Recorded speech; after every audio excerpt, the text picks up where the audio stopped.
है, हर रिश्ता दर बदर है, कोई जिए तो कैसे जिए, जिंदगी एक भंवर है, जिंदगी एक भंवर है, जिंदगी एक भंवर है, जिंदगी एक भंवर है, जिंदगी एक भंवर है।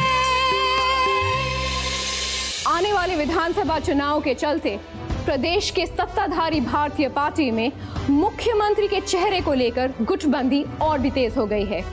इसमें मुख्य रूप से 3 चेहरे सामने आए हैं। राज्य के मुख्यमंत्री चौधरी भानु प्रताप, वित्त मंत्री ठाकुर बलदेव सिंह और पार्टी के महासचिव श्री सुंदरलाल शर्मा। पार्टी के अध्यक्ष प्रोफेसर विश्वनाथ आचार्य की अध्यक्षता में आज शाम होने वाली पार्टी की बैठक में इन सभी नामों पर विचार किया जाएगा। अध्यक्ष जी, लगता है 5 साल तक सीएम बने रहने के बावजूद भानु प्रताप जी अपना वर्चस्व खोते जा रहे हैं। लेकिन असली राजनीति तो वही है जो जीतकर कभी बौखलाए नहीं और हार कर भी हमेशा सर ऊंचा करके चले। राजनेता की कुर्सी 3 पाए पर टिकी होती है। एक हल्का सा झटका उसे कहीं भी कभी भी गिरा सकता है। आप हैं पार्टी अध्यक्ष विश्वनाथ आचार्य। सूझबूझ वाले गंभीर प्रवृत्ति के दूरदर्शी नेता हैं। पार्टी में व्याप्त आपसी विरोध को सुलझाकर सबको साथ लेकर चलना चाहते हैं।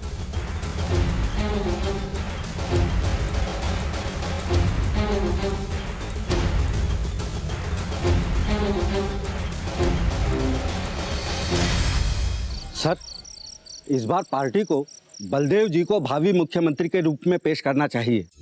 पिछली बार भी उनके नाम पर आम सहमति थी, मगर भानु प्रताप जी की सीनियरिटी की वजह से उन्हें शपथ दिला दी गई। अध्यक्ष जी, मैं एक बात कहूं, अब भानु प्रताप जी के नाम को हटाने का क्या मतलब है जी? सीनियर तो अब भी वही ठहरे, जनता के बीच में लोकप्रिय भी हैं।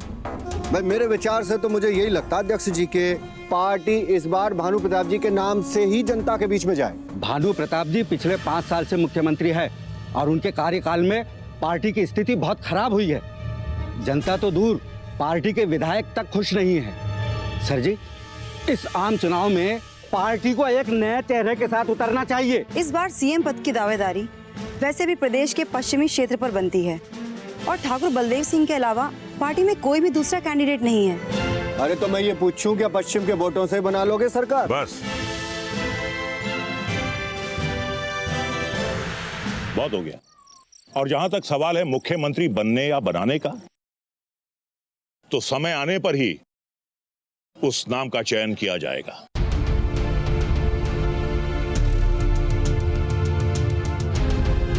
नमस्ते।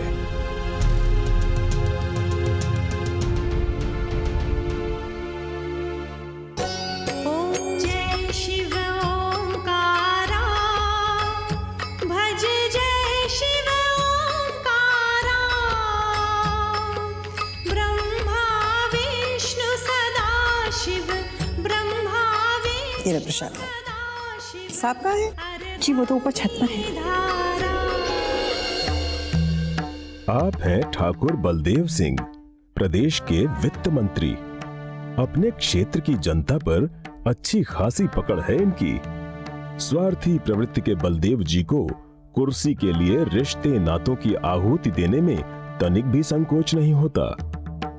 काफी दिनों से इनकी निगाह मुख्यमंत्री की कुर्सी पर है। कि पार्टी वाले भी ना सारा का सारा काम उन्हीं के सर पे रख देते हैं। ये पार्टी क्या हुई जैसे कि मेरे सौत।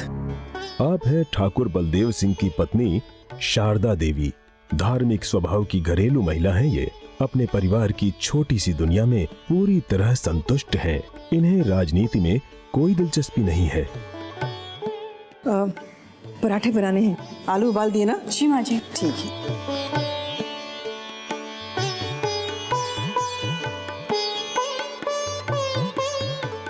प्रसाद लो। राजवीर उठ गया बेटा?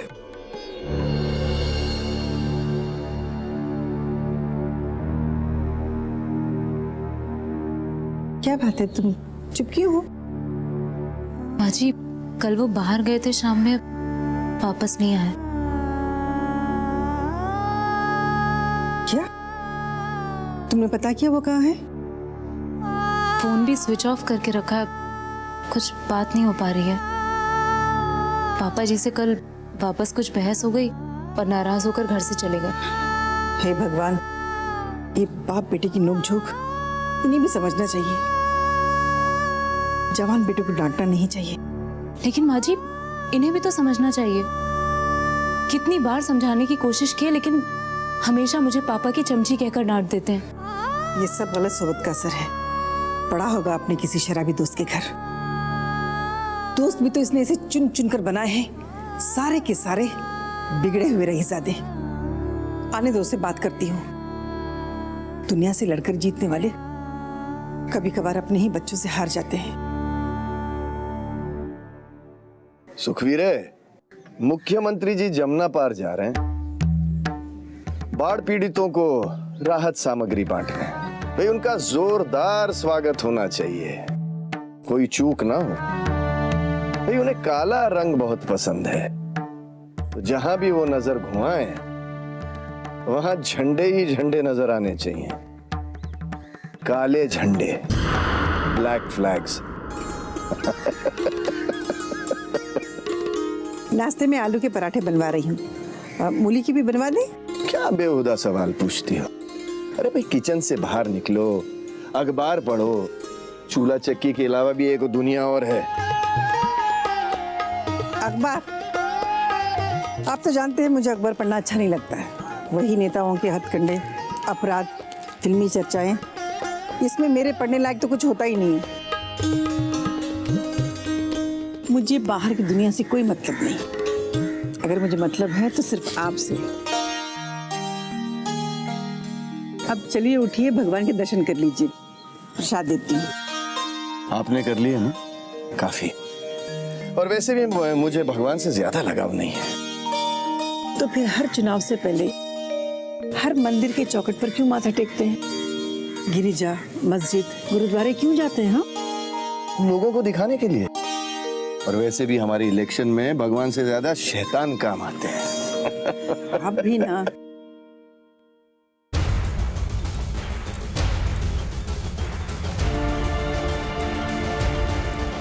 लो, पार्टी के भगवान आ गए।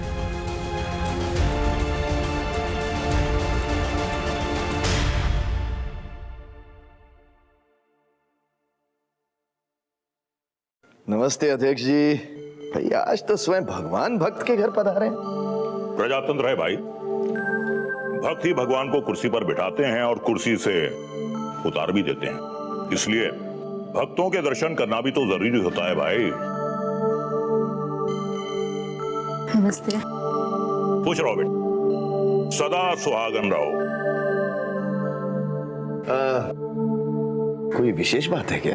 आपको तो पता ही है कि विधानसभा के चुनाव के लिए उम्मीदवारों की लिस्ट बनाई जा रही है। तो फिर किसको टिकट दे रहे हैं और किसका टिकट काट रहे हैं आप?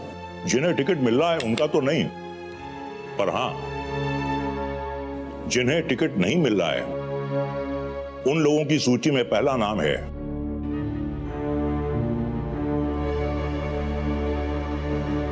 बलदेव सिंह।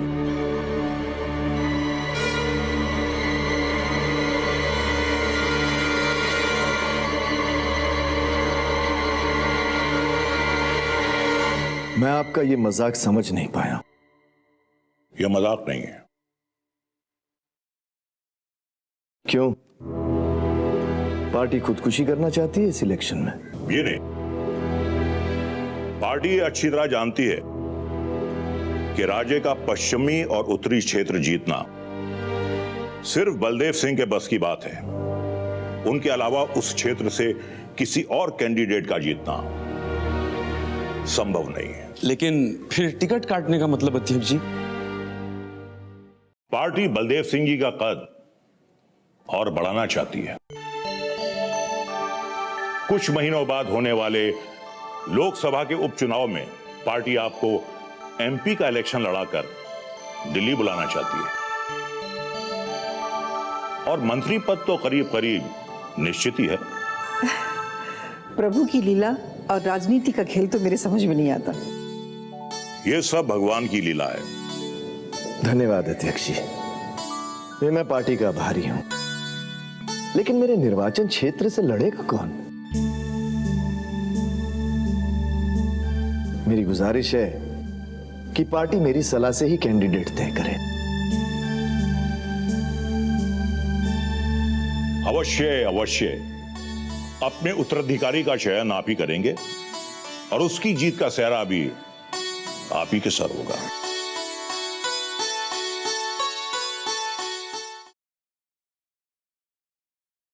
क्या ये खबर पक्की है? आप हैं भानु प्रताप जी, प्रदेश के मुख्यमंत्री, राजनीति के मंजे हुए खिलाड़ी हैं। बलदेव सिंह से सशंकित बलदेव के राजनीतिक कद की जड़ काटने का कोई भी मौका नहीं चूकते। खबर पक्की है क्या? ईश्वर त्यागी के पास कभी कच्ची खबर ना मिलेगी मुख्यमंत्री जी।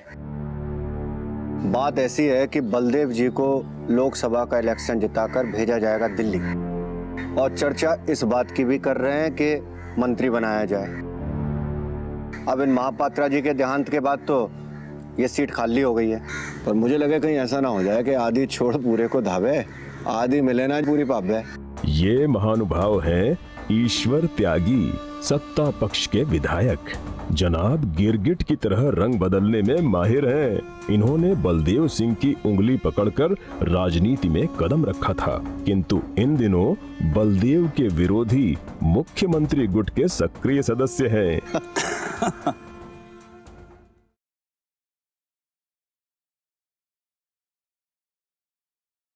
नमस्ते अध्यक्ष जी।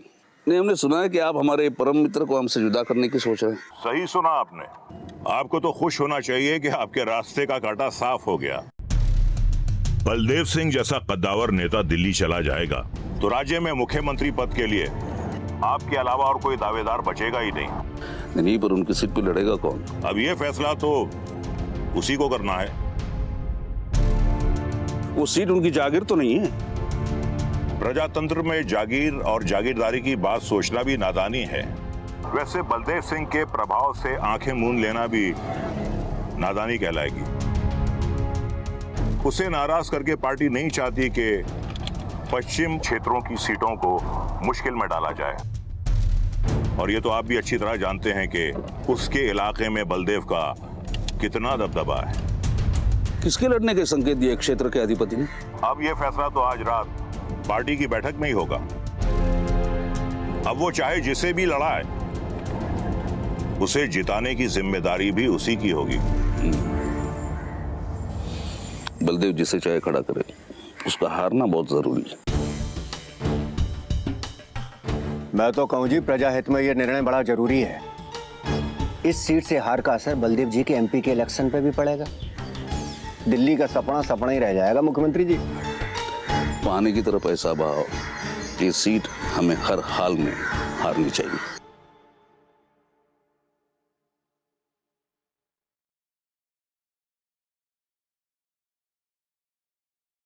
रागिनी, सारी रात कहाँ थे आप? वो दोस्तों के साथ। रोज रोज दोस्तों क्या रातें गुजारने से माँ जी बहुत नाराज है आपसे। तो क्या करूं? मम्मी की तरह घर बैठ के चूल्हा चक्की संभालने लग जाओ? और ये बाहर भीड़ किस चीज की? जन्मदिन है पापा का। दुनियादारी की कुछ खबर है आपको? जाइए पापा जी को बधाई देकर आइए। इतना भी बेखबर नहीं हूं मैं कि अपने पापा का जन्मदिन भूल जाऊंगा। वैसे इनका जन्मदिन 15 फरवरी को आता है। ये नया अवतार जुलाई में कौन सा पैदा हो गया पता नहीं। होगा कोई वो राजनीतिक हथकंडा, लोकप्रियता की प्रदर्शन का।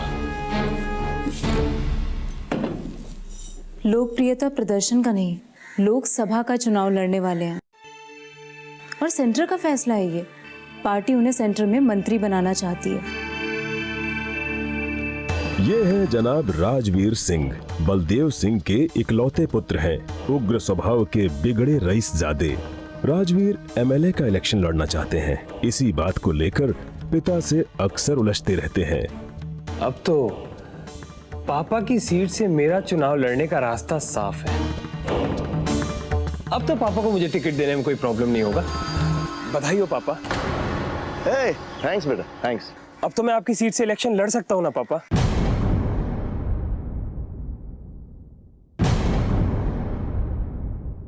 जिंदगी एक भंवर है।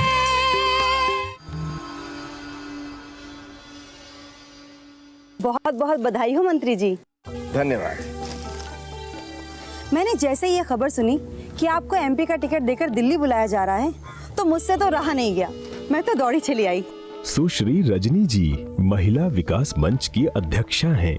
बलदेव जी से मधुर संबंध होने के कारण इनकी महत्वाकांक्षा को पंख लग गए हैं। ये पार्टी के टिकट पर एमएलए का चुनाव लड़ना चाहती हैं।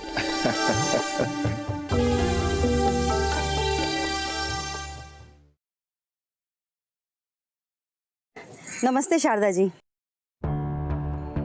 नमस्ते। आपको देखती हूँ तो आपके प्रति बड़ी श्रद्धा उत्पन्न होती है। मंत्री जी की तरक्की में सबसे बड़ा योगदान तो आप ही का रहा है। वो कहा भी जाता है ना कि हर कामयाब आदमी के पीछे एक औरत होती है। हाँ, एक औरत आगे होती है और एक पीछे भी।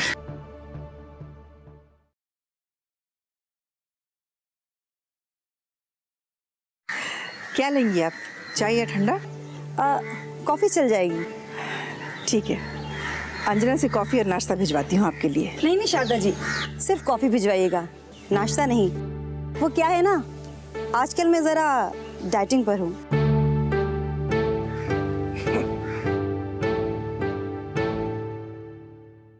बैठिए ना आप, बैठिए।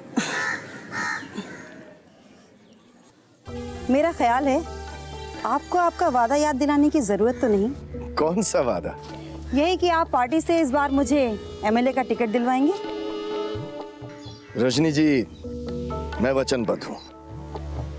फिर तो मैं आपकी सीट से ही लड़ना चाहूंगी। ठीक है, लेकिन टिकट का चयन पार्टी कमेटी की मीटिंग में ही होगा। मैं आपके नाम की सिफारिश कर दूंगा।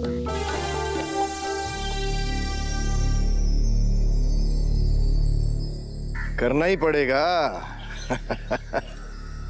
धन्यवाद। वैसे शारदा जी की बातें सच होती दिखाई दे रही हैं। यही कि एक कामयाब महिला के पीछे एक मर्द का हाथ होता है। रजनी, बधाई हो पापा। थैंक्स बेटा, थैंक्स। अब तो मैं आपकी सीट से इलेक्शन लड़ सकता हूं ना पापा?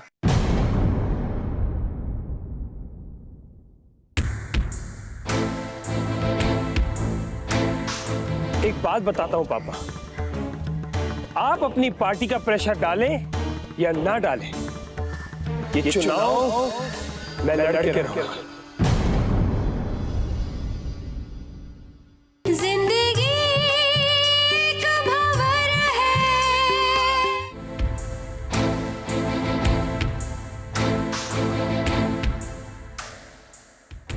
ये तो पार्टी ही तय करेगी। और कितनी बार कहा है कि अगर राजनीति में आना है तो मन की बात जुबान पर लाने से पहले 100 बार सोचो। पहले चुप रहना सीखो, बोलना अपने आप ही आ जाएगा।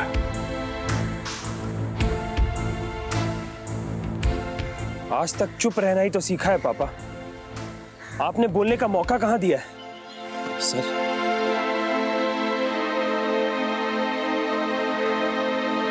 अच्छा जी, धन्यवाद, नमस्कार।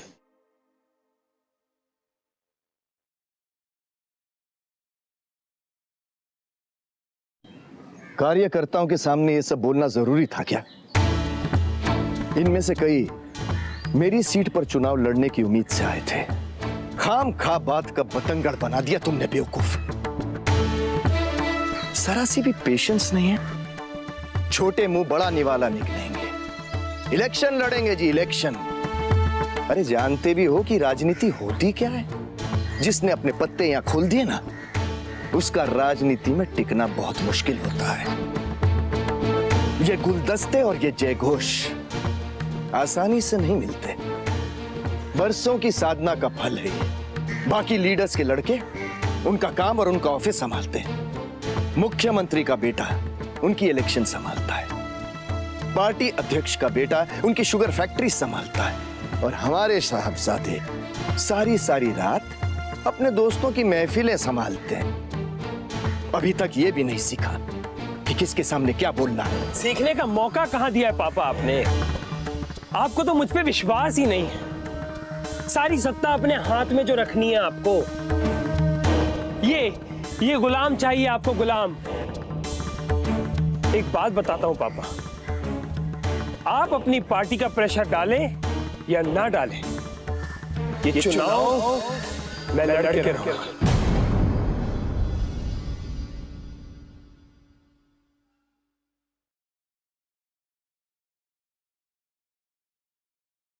पर अब सोचने वाली बात यह है कि इस सीट से लड़ेगा कौन?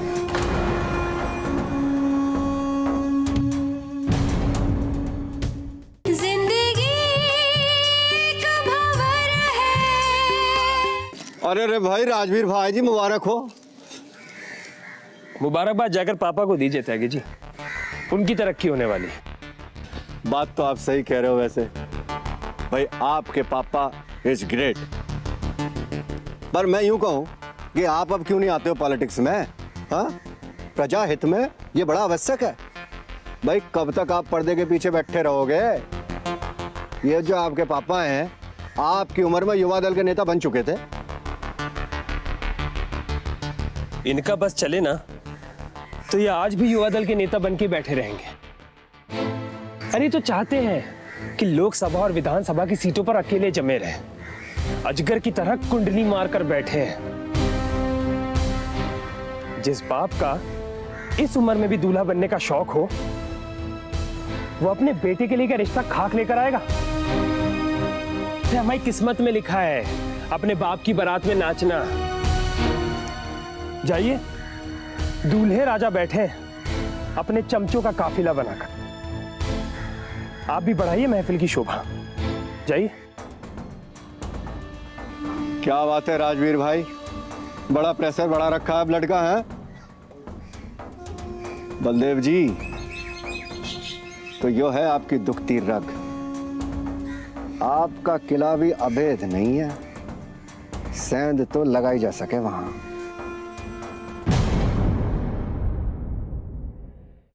शारदा, मैं अपने बेटे का दुश्मन थोड़ी ना हूं, लेकिन उसे राजनीति की समझ ही नहीं है। शाख से टूटे पत्ते का क्या भरोसा?